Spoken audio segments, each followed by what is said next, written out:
एक गांव में एक रहस्यमय नदी बहती थी, जिसे लोग रहस्यमय नदी कहते थे। गांव के बुजुर्गों का कहना था कि इस नदी के पानी में अनगिनत रहस्य छिपे हुए हैं। इस नदी के किनारे एक पुराना किला भी था, जिसके बारे में कहा जाता था कि उसमें छिपा खजाना है। एक दिन गांव के तीन दोस्त राम, श्याम और मोहन ने सोचा कि वे इस रहस्य का पता लगाएंगे। उन्होंने निश्चय किया कि वे नदी की गहराइयों में जाएंगे और पुराना किला के रहस्य को उजागर करेंगे।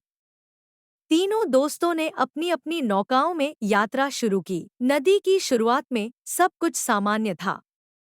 पानी साफ और ठंडा था। लेकिन जैसे जैसे वे आगे बढ़ते गए, नदी का रंग बदलने लगा और पानी में अजीब सी चमक दिखाई देने लगी। नदी के किनारे बड़े बड़े पेड़ थे, जिनकी छाया नदी के पानी पर पड़ती थी और एक डरावना माहौल बना देती थी। एक रात जब वे नदी के बीच में थे, तो अचानक से उनकी नौकाएं हिलने लगी। उन्होंने देखा कि पानी में अजीब सी लहरें उठ रही हैं। तीनों दोस्तों ने मिलकर हिम्मत जुटाई और अपनी नौकाओं को स्थिर किया।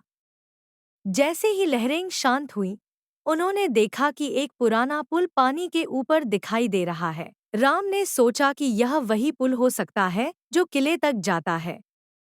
वे तीनों अपनी नौकाओं से उतरे और पुल पर चलने लगे।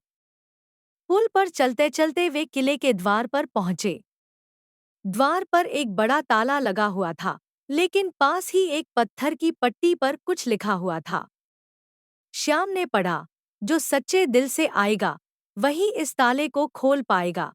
तीनों दोस्तों ने अपने दिल की सच्चाई को परखा और एक एक कर ताले को छूने लगे।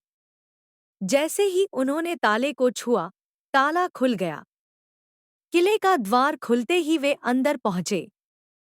अंदर उन्होंने देखा कि एक बड़ा सा सोने का पेड़ था, जिसके सामने एक चमकदार खजाना रखा हुआ था। मोहन ने कहा, यह खजाना हमारे गांव की गरीबी मिटा सकता है। तीनों दोस्तों ने मिलकर खजाने को अपनी नौकाओं में रखा और गांव लौट आए। गांव के लोग उनकी बहादुरी और हिम्मत की तारीफ करने लगे। उस दिन के बाद से गांव के लोग रहस्यमय नदी का सम्मान करने लगे और किले का अच्छे से ख्याल करने लगे। इस प्रकार रहस्यमय नदी ने गांव की तकदीर बदल दी और सबको सिखाया कि सच्चे दिल और हिम्मत से किसी भी रहस्य को उजागर किया जा सकता है।